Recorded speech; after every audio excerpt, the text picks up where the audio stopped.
welcome to this video cast for subscribers to davidicke.com. Well, the news has been dominated in Britain this week by the European referendum called for June 23rd. The opportunity for the British people to vote to leave the EU. And as you can see, I'm completely undecided. I've been mulling it over. I don't know which way to go. Because it's such a hard decision, you see. I mean, it's a choice between being controlled by a unelected, by the people, cartel of dark suit bureaucrats dictating the fine detail of our lives from Brussels, overriding national law and national parliaments, overriding the will of nations and collectively the will of the people of the entire European Union. It's a choice between the fact that where we are in terms of that centralized control is not where we're meant to be eventually. We're just moving towards that. To use the phrase, you ain't seen nothing yet if we stay in. So it's a choice between that and so much more.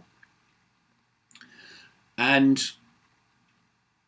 having laws affecting the people of Britain made within the land of Britain. Oh dear, that's hard, isn't it? Which way shall I go?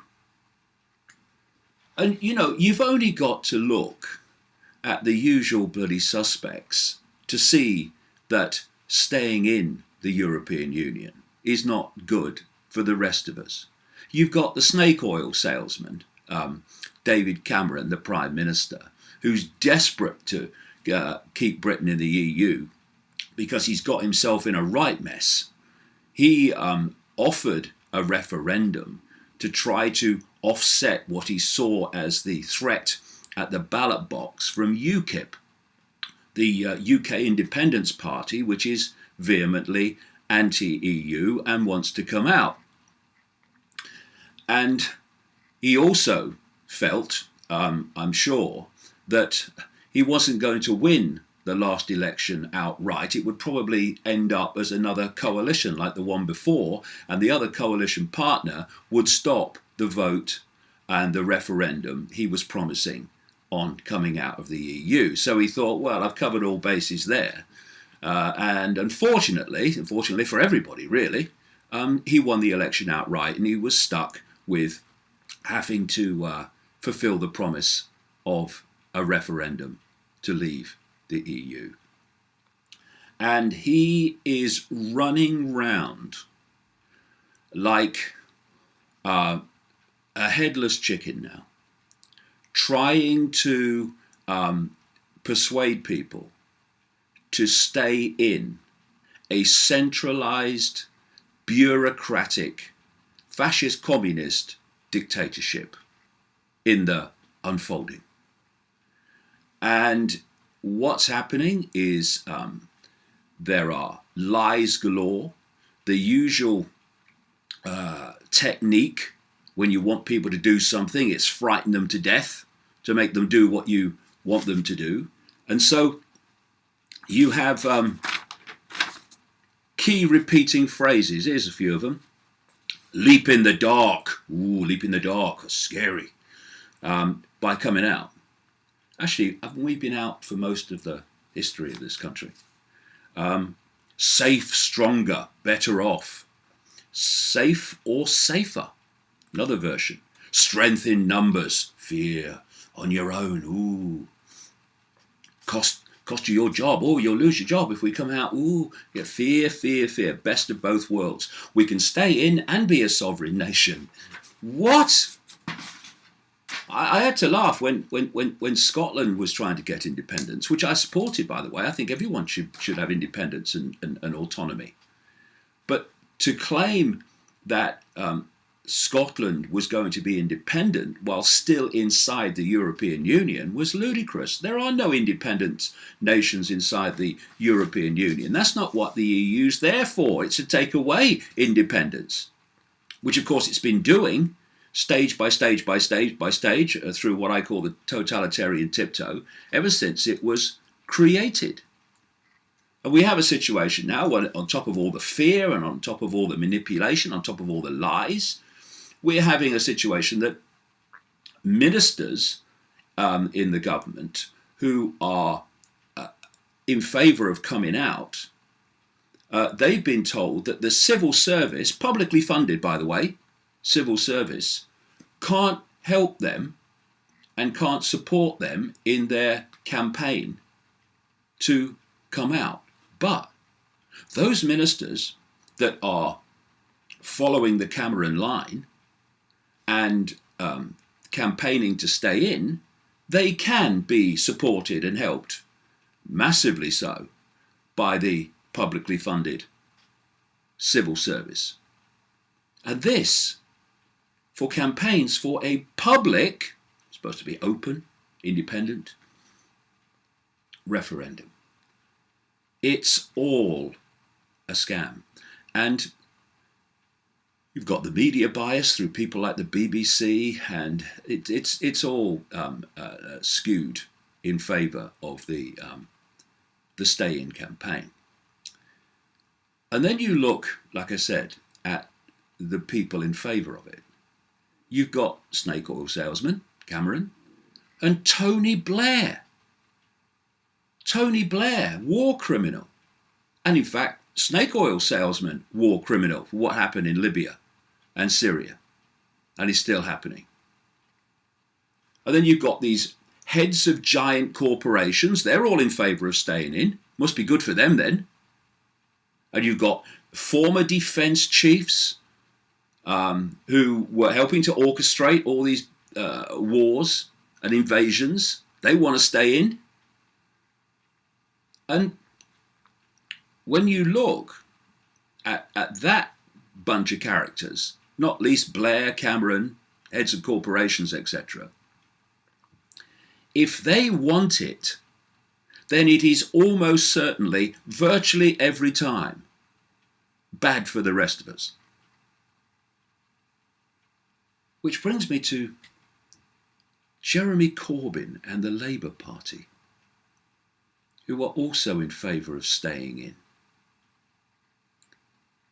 You know, I was pleased when Jeremy Corbyn won the election to be the leader of the opposition Labour Party, because at least it would trigger some kind of genuine debate on all the austerity policies and programs, creating great deprivation in this country by the snake oil salesman government. So I was glad on that alone, but there were many things I disagreed with him on. Two major things. One, his support for the ludicrous fantasy of human-caused global warming and climate change. Even his brother, Piers Corbyn, who's a weather expert, has been widely saying for years it's all a load of nonsense. So that was one area that I disagreed with him on. And the other one, fundamentally, was his support for continued membership of the European Union. And it's kind of a bit strange, really, to have the people I've just described, all of which Jeremy Corbyn would have no time for whatsoever, and yet he's standing shoulder to shoulder with them to try to persuade the British people to stay in the European Union. I think that's sad, and I think it's desperately misguided, because it betrays a complete lack of understanding of what the EU agenda really is and has always been. Those others, snake oil and war criminal, they know what the agenda is. That's why they're supporting it. And what those that are genuine but misguided need to appreciate is what the EU is really all about. Since 20, 25 years now, I've been exposing what it is and what it was wanting to do, and what it has wanted to do has unfolded ever since, step by step. This is the game. We're being taken step by step to a global centralized society based on a world government, world central bank controlling all finance, world army imposing the will of the world government. This is what NATO is, and the expansion and constantly NATO operating outside its designated area that I said in my books it would do back in the 90s. It's all over the bloody place now. And a world currency which would be cashless, no cash. Look around, what's happening in terms of the cashless society. And under this structure, this global structure, are designed to be superstates. There's the European Union, obviously, the first one that's really a long way along to its goal. They want an American Union. We have the African Union. They'll have a Middle East Union. They'll have a Pacific Union involving Australia, New Zealand, and what they're all, in terms of the European Union, has done, and what the others are in the process of doing, is being evolved to what the European Union has become, and then some, because it's not stopped yet, from free trade areas. Get them into the web by selling them free trade areas, just like the European Union, the European Economic Community, the EEC. It's only about jobs. It's not about political union, when we now know from released documents that the, words fail me, Prime Minister of Britain, Ted Heath, was giving away sovereignty in the future, as a matter of course, when he was negotiating British entry. Those official documents show that he was agreeing, as part of the negotiation to go in to the European Union as it became in the early 1970s, to destroy basically Britain's fishing industry, to destroy the mining industry and manufacturing industry to a very, very large extent. And all of those things have happened since we came in, because they were agreed as part of entry, but the people weren't told, that's all. And so if we look at these superstate structures like the EU, the plan within those is to destroy countries, to end all sovereignty, to end all nations, and break these unions up into regions. The maps are already there. Some of them have been published.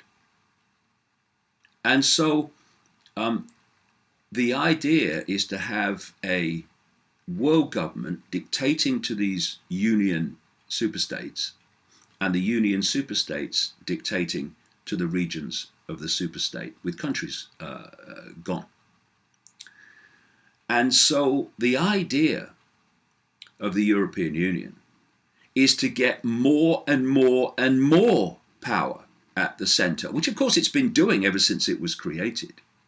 And the idea that they are now going to somehow hand back power to Britain as part of this snake oil salesman negotiation that he claims to have made is ridiculous. They want more power at the centre, not less. It's all a facade. It's all just to persuade enough people to vote to stay in. Phew, got away with it. And the reason, I've done a whole video cast on this, which you can see on my YouTube channel, or on the the website. And the migration crisis that's happened, where vast, vast numbers of people have been allowed into Europe, many justifiably so, fleeing from wars, many who are doing it to use it as an opportunistic way of getting into Europe for their own reasons. This vast influx of migrants has been allowed, not least in places like Germany, by Chancellor Merkel, who is, when this hidden cabal says jump, she breaks the Olympic high jump record. The reason it's been done in such a open the doors and anything goes way is the plan is to break the sense of national identity among European countries, to break down those cultures. And in doing so, of course, those that are coming in and those already there are both being manipulated to an end by this hidden hand, which is playing one off against the other. They want conflict, they want upheaval. It helps them to justify more and more police state impositions to meet the solution to the problem of upheaval in Europe.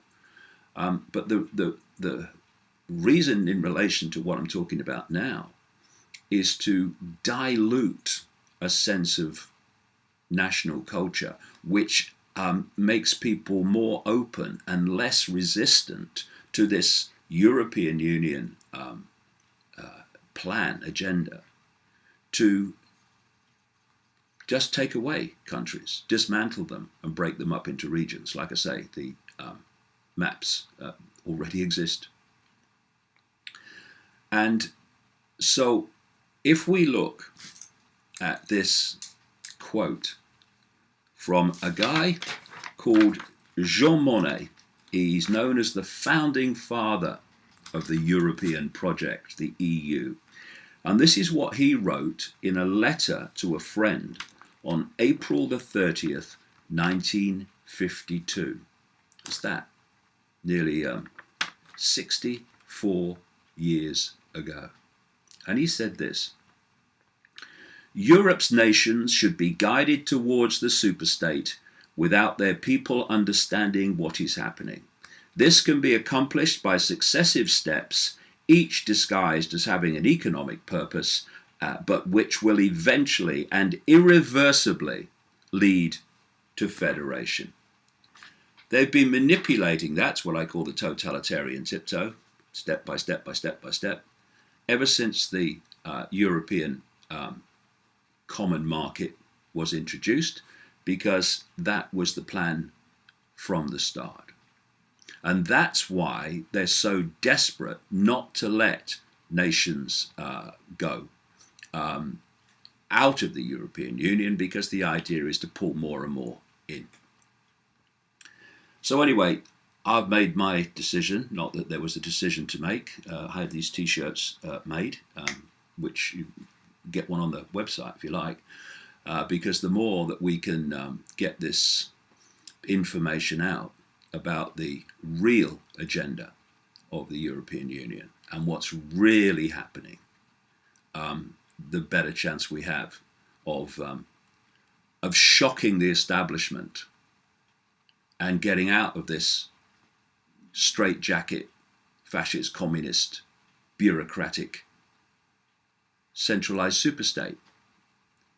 And what I suggest the Labour Party and Jeremy Corbyn think on is whether a European Union run by dark suit, fat cat bureaucrats in league with dark suit, fat cat heads of giant corporations, in league with manipulating cabals that actually run the European Union, whether they actually will have any care whatsoever about the people that the Labour Party is supposed to represent. They're the target of these people. Why do you think austerity's everywhere? And you think the European Union is a way out of it? It's a way further into it, because that's what it's meant to be. Wake up, Labour Party. Wake up, Jeremy Corbyn. See what's going on, what the real agenda is. And then you might realise how misguided beyond belief it is for you to be supporting staying in this horrific exercise. Because what they're doing now, and what they will do right the way through to this referendum on June the 23rd, is they'll try to frighten you and frighten you and frighten you, not least economically, all your jobs and all that stuff. This is not at its core about economics. It's about freedom. It's about self-respect. It's about the freedom for people within a country to decide what happens in that country, to have laws decided in that country that affect that country, so that there is at least some sort of accountability. Accountability with the bureaucrats in Brussels? Are you having a laugh? It's about the self-respect of not having some arrogant fat cat dark suit dictating your life from far away, according to an agenda that ain't good for any of us. That's what this referendum's about. They'll try to frighten you about this, frighten you about that. But that's the core. It's about freedom and it's about self-respect. And the British people have the choice now. Are they going to grasp that? Or are they going to run away? Oh no, we better stay in. I don't like it. We better stay in because they've said this will happen. Yeah, and who are they? The people who will benefit from staying in. If we don't vote to get out of this, now the opportunity's there.